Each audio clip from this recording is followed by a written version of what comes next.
It's the old Doctor Who show, episode number 24, the RIBOS Operation. Go forward in all your beliefs and prove to me that I am not mistaken in mine.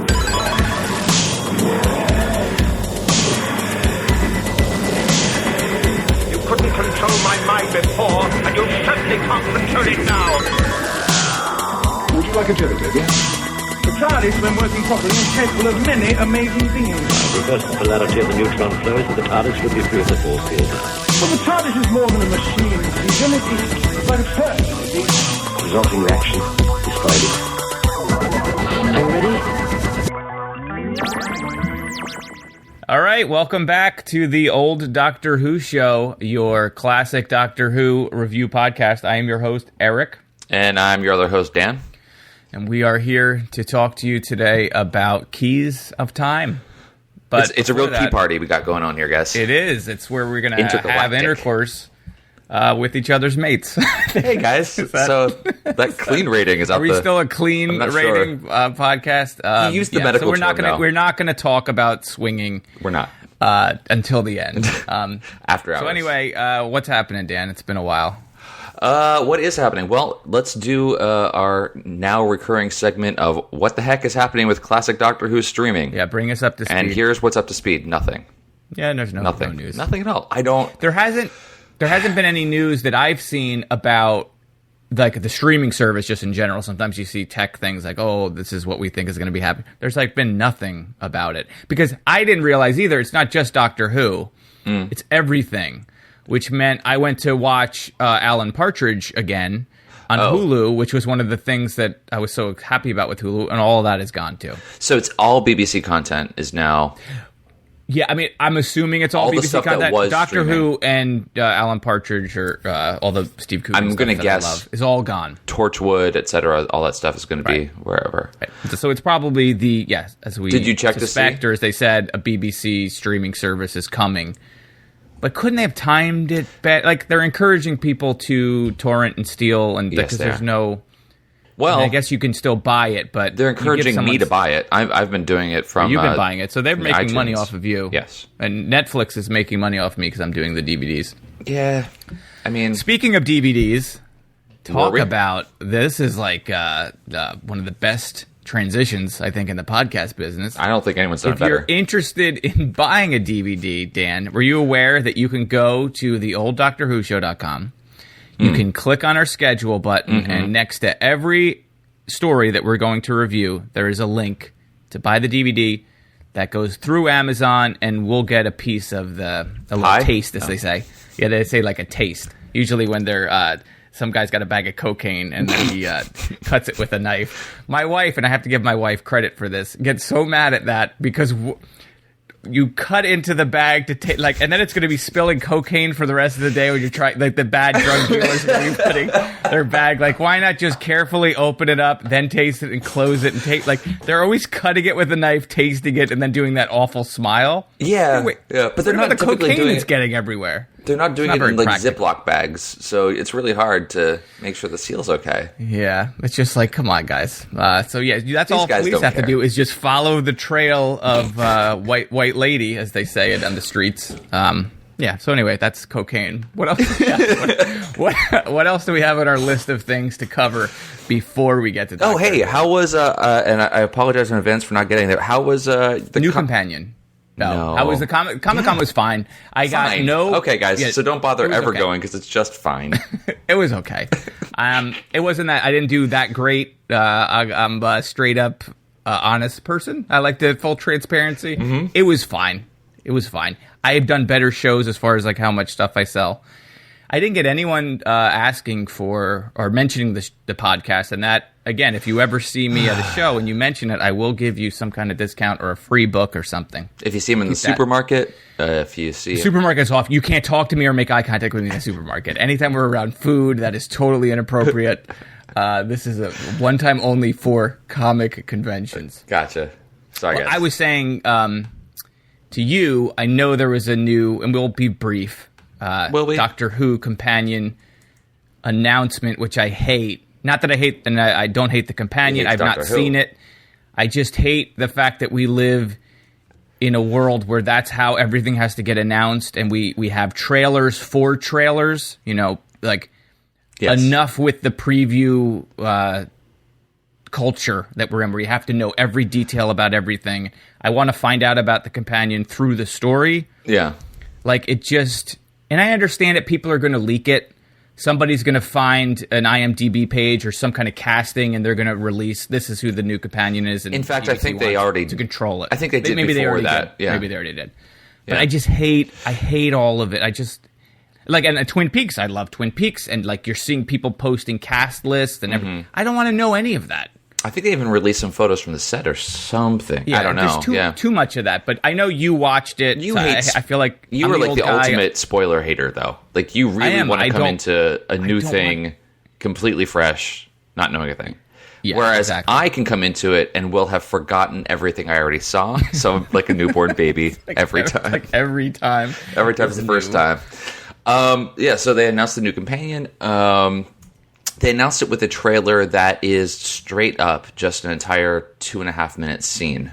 So there's nothing else around it. It's just like, here's a segment of a scene, and it's fine. I had cleared it with you. This is not like a short film introducing, like a self-contained beginning end. No. Short movie. It's like a scene from an upcoming episode that they just cut the whole scene out. Seemingly, yeah, because it's in the middle of something is happening. I'm going to be very vague because you don't want to know anything about it, but something is in the middle of happening, and this is a back and forth between these two. It's not like the short mini episodes we've been getting before the reboot shows, like the Pawns had their own thing, and before the War Doctor, all that stuff. No, and if it had been something like that, I totally would have watched it. Right, you'd be on board because that's actually now part of the show. But this is part of the show before it happens. So what are your impressions? And we'll, be brief. I'm not excited. But, this is me. I will hate it, and then I'll love it. But not excited because of the woman? Yes. Or just the banter, the writing, or just the whole thing? The banter was fine. I didn't particularly like her all that much. I mean, it's 2.5 minutes. There's nothing I can really get out of it. Right. She was actually kind of funny, and they're doing this kind of almost meta thing with her in this scene, seemingly. Like, you'll see, but it didn't get me super excited about it. So whatever. It's also hard to be excited because there's not going to be anything until the Christmas episode. So that's the entire summer, fall, winter until we get to that. So it's so far in advance. Like, you're right. They had to release it just to be ahead of or to control a story about it, but it does nothing for me because I want it now. Yeah, well, that being said, let's talk about old episodes of Doctor Who, which we can control, such as the RIBOS operation. Should we jump into that? Unless you have anything else. You have anything else? No. You want to throw at me? Let's get into it. I want to talk about it. I like this. All right, it was spoiler. Yeah. I guess I just spoiled what my opinion was. I will forget about it.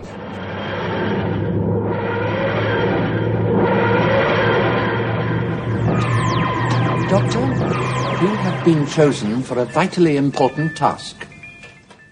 It's very flattering, sir. It concerns the key to time. You know of the key to time? Well, I've heard a few stories, legends, myths, that sort of thing. It is no myth. Sorry, sir. The key to time is a perfect cube which maintains the equilibrium of time itself. It consists of 6 segments, and these segments are scattered and hidden throughout the cosmos. When they are assembled into the cube, they create a power which is too dangerous for any being to possess. Well hidden, then, I hope, sir. There are times, Doctor, when the forces within the universe upset the balance to such an extent that it becomes necessary to stop everything. Stop everything? For a brief moment only. Until the balance is restored. Such a moment is rapidly approaching.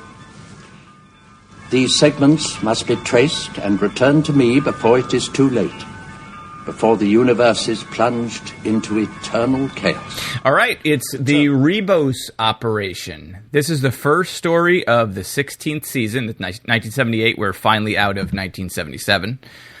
Thank A God. mysterious figure known as the White Guardian sends the Doctor on a quest to recover the 6 segments of the key to time, Dan, which happens to be a powerful artifact that can restore balance to the universe or destroy it. To aid in his quest, the Doctor is assigned a new companion, Romana. She has a longer name, which I should have wrote down and I didn't, but happens to be a fellow Time Lord. The Doctor and Romana trace the first segment to the planet Ribos, which I pronounced Ribos for several years leading up to the viewing of this episode, where they discover 2 grifters who are using it to try and swindle an exiled tyrant. This is written by Robert Holmes, directed by George Spenton Foster of the George Spenton Fosters, and that is a great episode. The New Haven Spenton. So what do you think, Dan? What did you think? I already blew it before, so I'm just going to tell everyone I liked it. I like a lot of it. Actually, no, I like the episode as a whole. I'm so excited. Everyone, I say this all the time. I'm so excited to have. It has continuity. Yeah. It has an overarching story. It's got. I'm excited about that. So the opening right away with the Guardian was cool. I'm psyched. Overall, good episode. Cool characters. Some weird stuff that didn't need to be in it. So that was strange. But I can talk about that later. Well, sticking with the Guardian, because I saw that and I'm like, oh, Dan's gonna love this because it's this whole thing, it's such a weird surrealist thing where he's outside. The Guardian's in a wicker chair. He looks like. The Colonel from KFC is sitting down drinking like Ecto Cooler. He's got like some green, and he had a bucket of chicken next to him. And he's just chomping down, and it's weird. And there's wind chimes playing in the background the whole time. The way they shot it too, like it's almost all in that long shot, which was kind of I don't know because they didn't want to do too many close-ups on Tom Baker's face, which eventually we're going to get. Oh boy! My initial thing was, he's got space herpes. It's not the case. I don't know if you looked it up. Yeah, he had been attacked by a dog with herpes. Yeah, that was actually the twist ending. But if you're not careful, if you don't protect yourself, you don't know what you're going to end up with. He was asking for it, but that it gave it like an extra sort of weird element. The fact that it was always in that sort of long shot where you had the Tom Baker on screen right, and then the Guardian, this like weird white thing. And I'm still myself not quite sure who they are. They're not really Time Lords. They're sort of like good versus, because they mentioned a Black Guardian. But who are they? Right.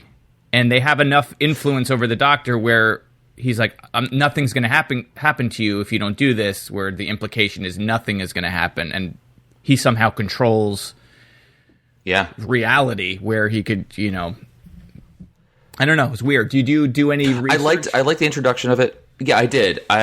Just because I was curious as well. But backing up, the fact that so the Doctor's in the TARDIS talking to K9, who apparently, little tangent here, this is K9 Mark II. Right? So K9 Mark I, the original K9 left with Leela and is with her, and apparently, I guess the Doctor built this new one in an episode we didn't see at the end of season 15. Oh, interesting. That's basically okay. I thought that they just modified K9 and that was the same K9. So this is actually a separate. This is a separate K9. Apparently, in some novelizations and Big Finish radio shows, they K9 and Leela have adventures and had a baby. So they're inside the TARDIS. Right. The Doctor's planning a little romantic getaway with him and K9 Mark II, and the power goes out completely. The door opens, a flood of golden light, and I know from what's happened in the classic series, but especially what's happened in the reboot series or the newer series, that nothing can get through the TARDIS. You can't. That's just it's impenetrable. Right? Except that every time that the Doctor mentions it's impenetrable because it's been penetrated. So, wow, this is not a clean episode. No, it's a sexy episode, but that's fine. It really is. So, but that was really, really, for me, it was super effective. It was like, oh, this is something huge that's happening, and the booming voice of God sort of feel to it. Right, and the set, and the Doctor says, like, no one could do this except, and then he says, you know who it is, right? And the implication is the Doctor has an understanding of who these Guardians are. So and the world that the Guardian's on also sort of looks like the Teletubby set. Did you get that? Like, I kept expecting to see a baby's head in the sun. Do you know what I'm talking about? I didn't get that so much as a kind of a Tim Burton vibe, but okay. Teletubbies or Tim Burton. But sticking with the white now, he's actually doing the Teletubbies movie. Wait, What? That would be great. Why did you? That would be great. God. I would totally watch I was that. down. I was Sorry. like, oh, what am I wasting my time with Doctor Who for? I gotta So go to my GoFundIt page and make it happen. But what I had seen, sort of reading about this episode, I guess the Black Guardian has returned in the newer series. Is this true? What? I think. No. We never seen the Black Guardian again. I've never seen. No. All right, maybe I hallucinated. Get out of here with your internet lies. So what I was doing with from the research at tardis.wikia.com, there are apparently 6 Guardians that we'll find out about. 2 of them will appear in this series. Spoilers. So there's the White Guardian, who's the one that we met, Colonel Sanders, who is trying to keep all of time and space in the balance of good. The Black Guardian is his counterpart and wants chaos and evil, as you do. And then there's 4 other ones that seem to be minor things that come up later. And you are correct. I don't know. I did look it up. I was way off. But the Black Guardian does return again. It's just the episodes were not new series. It's more classic series. So we're going to see them again in Terminus. I think Terminus is on our list. Yeah. So I'm a failure. I think we're doing at everything. Yeah, you are. But we're doing this entire. We're going to do this. We do this whole run, but then this is later on with Peter Davison. Oh, okay. Because I think we do see him in this as well. Yeah. So anyway, there's Guardians. So. Apparently, they control everything. It's a strange thing. Like, it definitely feels like in the classic series, they're making up the mythology as they go along, which is fair because they are. It's their universe, but it just seems so strange. Like these ultimate beings. I don't know. It just. I'm okay. I think it should be pretty interesting. I was like 100% down on that, and I like the whole idea that the Key of Time is made of 6 segments, and you have to go and explore and find them. And it feels a little bit like in Marvel they have like the Infinity Stones, and there's 6 stones, and it was just. It also feels like a video game fetch quest. Oh yeah, absolutely. I mean, it is. Yeah, and which is fine. Sort of a common trope I'm down for it. In these kind of things. Yeah. But so anyway, so we basically have him and that whole thing, and they explain the backstory. I don't know if you saw, this is an episode written by Robert Holmes. However, Robert Holmes did not write this beginning part. It kind of felt a little like off, like the dialogue. It just felt a little rough, and I didn't know if that was when I was watching it, if it was just because it's always in the long shot or what. But then I had heard or had read that Robert Holmes actually didn't write this piece, but it was written by, and I have it here, Anthony Reed and Graham Williams, I guess, wrote that scene. As far as the concept, I'm sure Robert Holmes was the one that came up with the White Guardian, Black Guardian piece, but as far perhaps. as that scene, I mean, I don't know. I don't know how it worked back then, but that would be more of like a showrunner type, producer type thing to have the overall story arc instead of maybe the writer. I'm wondering, did this segment, was it written before? Oh, I don't know what time it was the rest of the episode? But I think Robert Holmes came up with this. As far as I know, came up with this whole thing, and the Black Guardian and the White Guardian. So, yeah, okay. What is the word I'm looking for? Don't know. Good thing I put words together for fun whenever I can. So then, what else? The Guardian puts him on this quest. He has to go find the 6 pieces of the Key of Time, which is used to balance the universe. That whole thing is it out of balance now? Why? He says and there's certain points in time when it becomes out of balance. They don't really explain why or but it happens at this. He says at this, this is the time when that such thing is happening. So therefore, he's got to collect all of the pieces. And at the same time, the Black Guardian is collecting wants to collect all the pieces because the Black Guardian is going to tilt it towards evil, and the White Guardian, we are assuming, is either going to keep it in balance or tip it towards good or whatever. It's kind of very vague and weird, and they talk about how you can use it for a weapon. And for some reason, these things disguise themselves as something. Or they were disguised by and it picks like the rarest, most valuable element in the universe. That was weird. That's the part people are going to look for. Like that. Yeah. It's not just one speck of sand on a beach. It could just be an old rock. No one would ever find it then. An old sneaker hanging from a power line. Well, the good thing is the Guardians are listening to this, so they're going to. Right. So anyway, the part of this whole deal is that he has to get a new companion, and we meet Romana. As he goes back into the TARDIS. Somehow he teleports. Romana Vora Otralindar. She just pops up in the TARDIS while he's talking. She's sort of the polar opposite, I think, of Leela.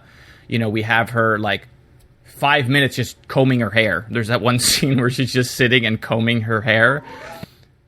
You're getting arrested. You shouldn't have brought up that Guardian stuff. I set the house on fire. Just because I want the show to wrap up quickly, so we have a time. But I like the fact that she is fresh out of school, and she doesn't have any street. She's a mere 140-something years old. Yeah, and we find out how old the Doctor is again. She mentions him being 759, I think, or 700. And he says 756. Right. And we don't know if he's just wrong, or maybe she says he lost track of time. Romana, she got recruited by the High Lord President of the Supreme Council to be his companion to help find the keys of time. When I was reading, it was indicated that was actually the Guardian impersonating the Chief Lord President to put her there, which makes sense, because why would if the Guardian talked to the council and had them put her on them, why not just have... Anyway, it makes sense. So she just appears in the TARDIS. I guess that's a function of the Guardian, just like, boom, there she is. Now, did you see that it wasn't supposed to be a Romana either? Romana was created after Elizabeth Sladen passed. So this was going to be a Sarah Jane. That would have been amazing. But they had asked her, and she said no. Elizabeth Sladen said no, and therefore they passed on coming. So on coming back to do the episode. So it would have been Tom Baker and Sarah, or the Doctor and Sarah Jane. That would have been so good doing this. Are you kidding me? That would have been amazing. Was that? Wait, although I like her. So they were going to actually bring her back, or they were going to bring her back. Written in a time when she was. Yeah, I think it was going to. And then they created this character. Oh man, of Romana. Okay, and that's fine. I mean, Romana is actually kind of interesting. She is the opposite of Leela, but she's also kind of the opposite of the Doctor. She's fresh out of the academy. She, succeeded very well, so she's very much an academic there, where the Doctor is definitely more of intuitive, crafty sort of guy. And it seemed like they actually kind of drew the starker contrast between them. It seemed to me that the Doctor was a little bit more bumbling in this episode than he has been in other instances, where he's saying you have to be aware, expect the unexpected, and then turns around and gets caught in a trap, a net trap. Like, it's just these little moments where they're trying to draw that distinction between them. But yeah, she's definitely interesting. Yes. Wow, these are some insightful thoughts. Well, that's how we break it down, and we get to the truth. We just cut through the nonsense, and before we can start talking about that worst sleeping dinosaur that I've ever seen. Oh, so to get to the point, so we land on this, or they detect she's got this wand, right? And the wand can detect where the pieces are. At the same time, it can convert the piece from its hidden shape into the proper shape, whatever. They find it in two different locations. They find it in one system, and then it jumps to the other system.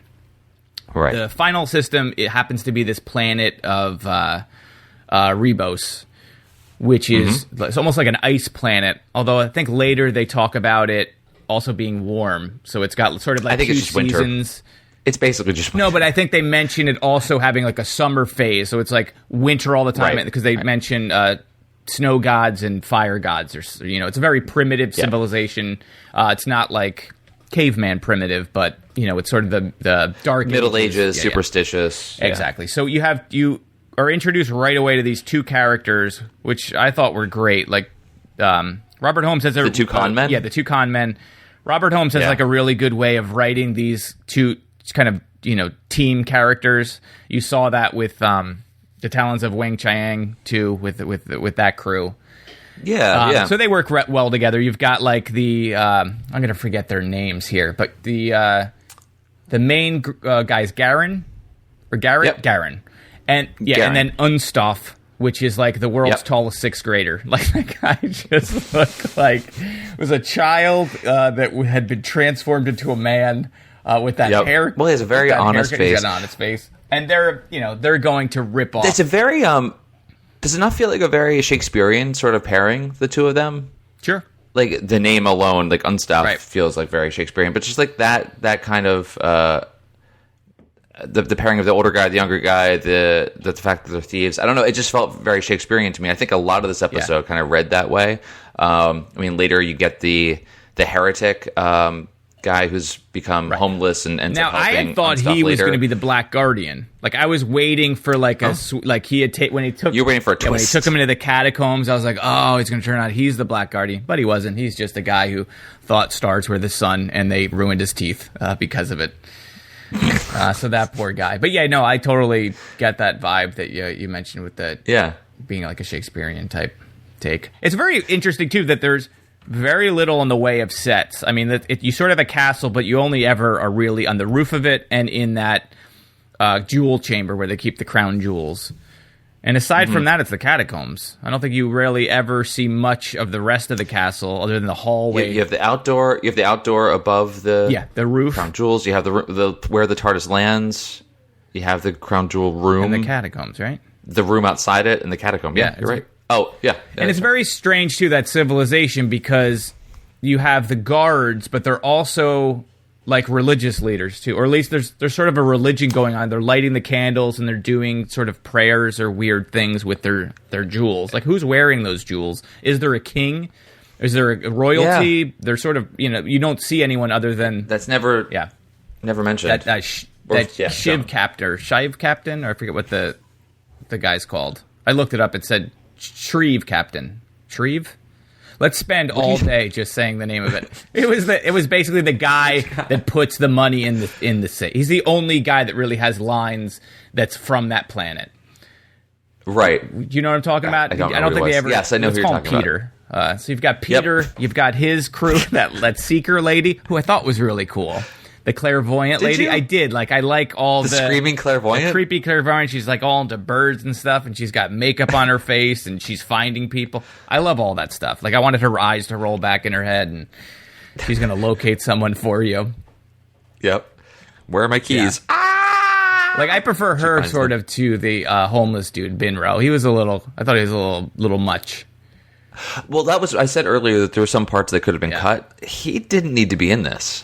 Like, at all. No, I guess it was just showing, a future scientist and getting that, someone telling him he's right and how much that meant to him. That was sort of nice. It made him into like a Galileo sort of thing, and that's fine, but it didn't really have anything to do with anything. No. I don't know. That could have just been cut entirely. Like, we could have lost an entire episode, and it would have been okay. I do like the fact that... Edit. Yeah, there could have been a lot of edits. I agree. But just sticking with the whole con thing, I like the fact that the guy cons by selling planets, which seems like pretty elaborate, but it's working. Ballsy. Yeah, it's pretty ballsy. And that whole thing was sort of strange too, right? Because you have the mineral report that said, all the minerals on there. It has Jethric, and the guy's freaking out. But then it says the rights to the Jethric are still owned by the company that owns the planet. Who is this company? Sell it to him. Well, there isn't. Right. No, I understand that he made the whole thing up, but the exiled tyrant dude, he had two names, Graf. We'll just call him Graf. Well, his plan was just to steal the Jethric as fast as he could and get off there before, like, if he's thinking another company owns this as many other systems and it's so valuable. I was like, why did they add? Yeah, I don't know. Why did they add that other element of a company? Like, you didn't need that extra detail to the plot. He could have just sold him the planet and made it appear that Jethric was there by just having a big slab of Jethric, and he would have said, "There's Jethric here. There's probably Jethric everywhere," and then bought the planet. I don't think that I don't think he ever actually. The con men, I don't think ever intended to go through the entire sale. All they wanted was that deposit. No, I know, but I'm saying, like, why introduce that piece of fake evidence that had the mineral report saying that because it would give them time to get away? I thought it was just to entice him to actually want to buy the planet. Yeah, I got that. I just felt like, and then no, I know he was overcomplicating the right. So why, was he just going to set up a mining operation and hope to God the people that actually own it don't show back up? Do you know what I mean? Like, because the part of the deal was you weren't allowed to mine. Said that they would retain the rights to mining. It was very strange. I'm not entirely clear. What and was that dinosaur guard dog. Come on. So at first, though, okay. So when when Garon and Unstaff, that's not it. Was that right? I think. So when you first see them and Unstaff's going to go in and you think steal the jewels, but instead actually plant the Jethric, he throws down the meat to sedate the creature. when you see that for the first time, you only see like a little bit of its profile and like the face a little bit, and it actually looked pretty cool. I actually wrote in my notes, it's like, oh man, that's actually it's when really you see good it effect. running. And then when you see it's clearly just a guy on his hands and knees in one of the worst costumes, really, really bad, and it's roaring. So they have the roaring sound effect of this horrifying beast, and you see it opening and closing its mouth, and you could just hear it kind of flopping together. The guy's like, help me! I'm not getting paid enough for this. Yeah, I don't think it was paid. So yeah, that was yeah, and then you end up, with. I know you mentioned that there was like too many things or things that could get cut, but it felt like it moved pretty quickly because before you know it, they're in the catacombs, right? So the what's his name? What's the bad dude? Graf Vindicay. So Graf figures out that his room is bugged, that he's immediately suspicious that something's going on. He ends up capturing the doctor and Romana and thinking that they're accomplices. Right. And Unstaff, the honest face, world's tallest sixth grader or whatever, he gets away with the Jethric, and he hides in the catacombs. And then before we know it, we're in the catacombs. They're searching for him in the catacombs. Everybody's killed. Right. And again, just like, Shakespearean, where they're all, there's a prophecy that only one of you will get out. That part was kind of cool too. The prophecy bit. He's going to only one of you is going to get out. So then the Graf tries to actually make the prophecy come true by killing everyone except him and the last guard. Can we just pause on that for a minute? So the Graf says the only one will survive. Kill. You're my last guard. I'm going to give you an honorable chance to have an honorable death. So he gives him some thermite to kill himself. Weird. Does the old switcheroo. The Graf goes off looking for his... The first thing Graf goes off crazy. Crazy. Crazy. Shalak to me! Then talking about old wars, and it was crazy eyes going on there.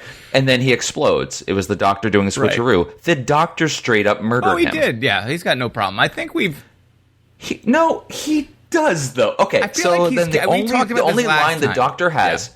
The only line the doctor has is no guns. I will poison you. I will explode you. I will strangle you with my bare hands, but no guns. That guy dies. I don't... He's weird. A terrible guy. I mean... but speaking... the doctor or the Graf? Both of them. No. Okay. The doctor's the best. Since we're already at the end, and I think we're kind of all over the place, and that's fine. The... dude, why can't I have... I'm having so much trouble with these names. The Shreve captain... and his crew, they blow up the entrance to the catacombs, supposedly sealing everyone inside. I got that right. Yeah. Then all of a sudden they get out. How do they get out? How does the doctor and everyone get out? They just cut and they're at the TARDIS and everything's fine. So my assumption, there's two things. They mention maybe another exit, but you don't find it. Right. So that's why what's his name? Ribos? Ribos is the name of the planet. Okay, so the planet he says to the guy, he says, no, the heretic. Binro. See, I don't know why I can't understand these very common names. So Steve and Peter end up going down to the catacombs. And because he says, there's got to be a way out because these creatures obviously hunt, so there's a way out. The other is K9 has a rock melter. Yeah, that's true. As part of his nose cannon. So... I mean, I guess. Right. By the way, Romana trying to free Garen from behind that collapsed rock when she pushes on it, like basically with her pinky fingers. Like, it's just too hard. Let's talk about Romana too. There's a very weird scene when they're in the catacombs, and all three of them are lying. There's a weird Romana sandwich with they're all on top of each other, and the other guy's hands are going around. It was very strange. It was like there's probably other places where you guys can all have your own spot, but they could. What you don't see if the camera pulled back, there was plenty of room everywhere. But they decided to the Skyrim looking tombs that they were in. But I thought that was very strange. Yeah. So what else we got? Well, there were a couple things. So, really small things, but what else we got? So, I'm kind of done with the doctor hypnotizing people. Yeah, I like that. Yeah, that happens. The psychic paper is a good way to do that quickly and not have to pull out a friggin' pocket watch. Gold watch every time. So cannot wait till that's over in this series. What was I going to say? Oh, in the beginning, I just thought this was ironic and probably, hopefully intentional. But when Romana and the Doctor have been introduced, they're in the TARDIS still. He says something along the lines regarding the core, that little divining rod stick. Yeah. He says, "Never touch, never trust gimmicky gadgets." At the beginning, and then throughout the entire episode, it's nothing but the communicator, the eavesdropping bug, the core itself. Right, they're using nothing but gadgets. I just thought it was interesting. Did anyone no else sonic screwdriver in this episode at all? Yes, there was. When did he use it? Yes, and Romana was duly impressed by it. That was how they got into the crown jewel room. Oh, you're right. So he opened it with that. She was like, "Oh, yeah. that's pretty cool." So yeah, that's another gadget. And then he was trying to use it to get into the cabinet that held the crown jewels, but it had some multi-interleave something or other that made it hard for him to get through. So yeah, there was. Yeah. So by the conclusion, everyone is killed that had gone into the catacombs, except for our heroes and the con men, who we assume get the ship of the exiled tyrant. So they're off on their own adventures. So I don't know if we see them again, but we could. And then they go home. Yeah. One thing about K9... But they do a little switcheroo there as well, which is kind of cute. One thing about K9, he sort of is like... You forget I did. You forget he's even in the story and all the abilities that he has. And all of a sudden, like, at the end, when they could have used him, like, 3 times before, he just comes rolling by and just, like, zaps bad guys. Or, like, they should be rolling around with him the whole time. They should be carrying him, or the thing that he shoots with. Him like a little baby, like with one of those pouches, and just giving him what he needs. Oh, little Bjorn. Little Bjorn on the front. Little Bjorn. It's either that or just hold him like a freaking weapon that he is. I mean, he's very powerful. Whenever he uses that, like you mentioned, destroying rocks, and like they could pretty much just roll him through. I forgot he was in it, and I think it's like the 3rd episode he just is in the catacombs. Right. I mean, they set it up with the dog whistle in the beginning and then bring him back. Yeah, I don't know. It's definitely one of those like convenient story things. It's like they almost don't want to have him, but they're just keeping him on because the kids... Well, apparently they weren't going to actually bring K9 back. That season 15 was going to be the last with prop K9. Was so hard to go off use with Leela. The prop was notoriously breaking down and difficult to shoot with. But there's a very popular character with the kids because the show has such broad appeal, so they... rigged up a new version and was supposed to be much more reliable. Cool. So do you have anything to add to the Rebos operation? I think we covered No, I think this is really cool. I mean, it ends with the Doctor saying 1 down, 5 to go. So we're part of the way through the fetch quest already, which is cool. And they convert it and it turns into sort of like a cool looking piece for piece of lucite. Not lucite. What's that called? Glass. No, acrylic. It's the 70s, dude. It's acrylic. But anyway, what do you got? You got anything else? Romana, thumbs up so far. It's cool. So far, yeah. Interesting. It's got to grow. It's like the first episode, so there's still, they haven't quite gelled, although they did not, she doesn't like she stands out as being a bad thing, but I think that like over time, I think that they're definitely trying to play up the differences and make it more of a contentious relationship from the outset than you typically do with a companion, but it wasn't his choice of companion, so that's to be expected. Yeah, no, I think she'll be very interesting. I wanted to brush her hair for an entire episode. Get yourself a Romana doll, just luscious. Brush her hair. Yeah. All right, so what? That's it. All right, we done? Good episode. We both liked it. Well, we have... Yeah, I'm done with this episode. I think we give it 2 thumbs. Do we do that? No, we just change it every time. So we do, however, have thumbs up in the form of an iTunes review. Yes, because if you are a fan of this show, please share it with people. Share your love. Another way that you can promote the show, subscribe to it. Download the episodes, and as Dan's about to say, you can review the episode on iTunes, and that helps us a great deal. And we do have someone that did it. So, Dan, why don't you read that to us? Okay, let me pull this up. For some reason, and I know this is a sore point for Eric, we have several reviews that show up in the iTunes app. They don't make it to the website. But they don't make it to the website. What's important is they are in the app because it does increase our visibility so we can get more people listening to our blathering, which is great. So this is a review by Stunt Biker Pro Not. The title is The Ultimate Classic Who Podcast, 5 stars. Thank you, Stunt Biker Tim Not. B. Tim B. It says at the end. I was saving that up. Blew the... He says, always a great time with these guys. Thank you, Tim B. Whether you're new to Classic Who or spent the 70s, 80s, and 90s watching it, like I unfortunately did, that I'm interested in hearing more about, Tim. Please write in and tell us more about this, why you say unfortunately. This is the Classic Who show for you. Enjoy it, Tim B. Yeah. So everyone be more like I can understand. Tim B. I mean, the 90s were probably a lean time for the Doctor Who, other than the movie, which we have to watch. So, Tim, if you want to tell us some more, you should go to theolddoctorwhoshow.com and drop us a line. But that's really that's cool. That's awesome that you did that. And you can also send us the old Doctor Who show at gmail.com if you prefer straight email to communicate with us. Yep. We have a Facebook page, which we mentioned, so we do. Please like that, because we're always going to... We're going to start, as we've done, we've only had this up for a few weeks, but we're going to post stuff between and before our new episodes, so you guys have a little taste of what's coming up. And then we'll try to make that more interesting with additional stuff. And anything you post on there, we will read or answer here. So if you have a question about an episode we're about to review or one we have reviewed, feel free to comment there.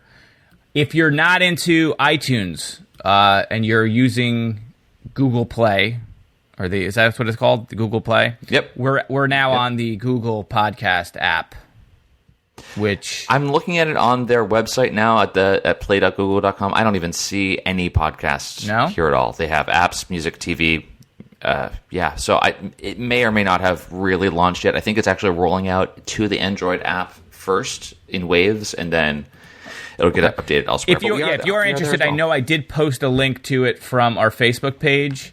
So, actually, you're right, because I just clicked the link that I had posted that did work, and now it's gone. Yeah. All right, Google's so a disaster I think they're still with some of this stuff. They got to roll out there. Stick with products and make them work instead of just starting a new one every couple months. Sorry, Google, but it's true. You gotta just stick with something and get it going. You know. All right, so that's it, right? Do we have anything else that we want to add? That's it. I'm folks. on the internet at ericgrissom.com. You are on Twitter at DanJNJ. And I did start using. I know I've talked at length here about how much I get given up on Twitter and I don't use Twitter, but I've been using it again, just writing down things and it's fun. Yeah.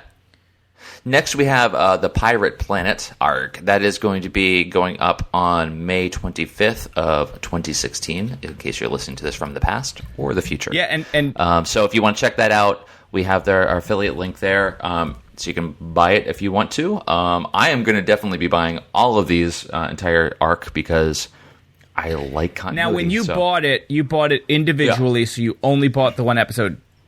Before we started recording, I talked about how there's a DVD set you can get for like $60. You get all of them. Do they have a digital bundle of all of them? So I'm buying them from Apple, right? The iTunes store on my Apple TV. It gives me individual stories. So this was a 4-episode. So they don't have a bundle. So you can buy the 4 together.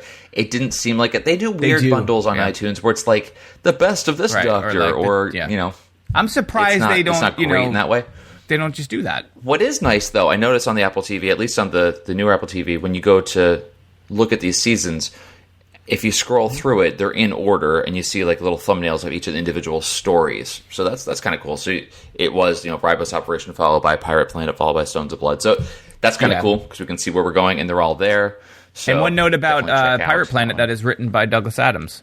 I'm even more excited right now. That's awesome. Dirk Gently, actually. I like Dirk Gently much better than... That's a show now? Is that going to be a show or something? Is it? I don't know if it is. It's a comic book, but I think that they're doing... Well, no, it was a book. It was a book to begin with. It was a novel. Series. But I know that they did like a comic book of it. IDW did it. I think it's going to be either a movie or a TV series now. Oh, that's awesome. I mean, I just find that... I love Hitchhiker's Guide. It's fantastic, but... This is a lesser-known one compared to that. On the BBC, and I just think it's it is Dirk Gently on the BBC. I just looked it up. I think it started already, or it's starting in July. What? This July. It's airing last in July. I'm like, it's airing in last July. Do you watch how my brain works? I'm like, Thursday, July 9th, 2015.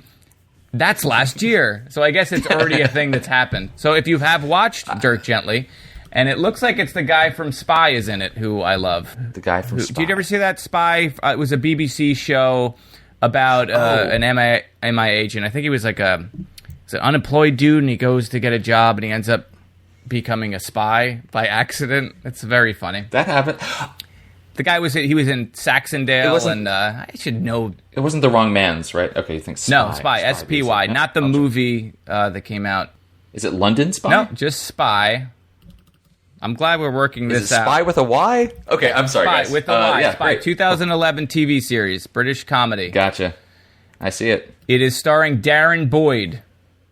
That's the guy I think I'm thinking of. And he will be doing So if you haven't seen the show Spy, it's great. You should watch it. I don't know how, because now you can't really... You should listen to our podcast review of Spy. But anyway, Darren Boyd is also in Dirk Gently. And he is... So, Douglas Adams is the point of the Pirate Planet. Boy, that went off the rails. Okay, guys. Anything else that you want to... let's just keep... Slide down any other tangents? Clicking on stuff and just start reading whenever I Eric, see. would you read the internet to me? Start clicking. And actually, the guy that is in... Dirk Gently was also from the show Episodes, I believe, on Showtime. Oh, that's a good show. There you go. So that's it. So we'll see you again in 3 weeks for Pirate Planet. Please share. Tell your friends. Tell your family. Friends. We're making progress here. We've got 6 reviews now. We're up to 8 because you can do a review without writing a review. Yep. So we're on our way. And we do, our listenership is growing. So the more of you, the betterer. Yep. And if you want to support the show, buy a DVD, buy it through the thing, and we can actually hopefully use that money. Want to support the show, we can use that money to buy the digital copies of it. But they would have to be through Amazon, so you might not be happy about that. No worries. But what you can really do if you want to support the show is comment on our Facebook, comment on iTunes, send us an email at theolddoctorwhoshow@gmail.com. That's the best way to make us the happiest. All right. I'll see you later. Thanks, everybody. Bye, everyone. I'm ready to go to bed now. I'm so tired. I just don't feel well. My energy was so off. Your energy was awesome. I'm still recording this. Okay, we'll keep it.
Can protect you from the pangs of jealousy.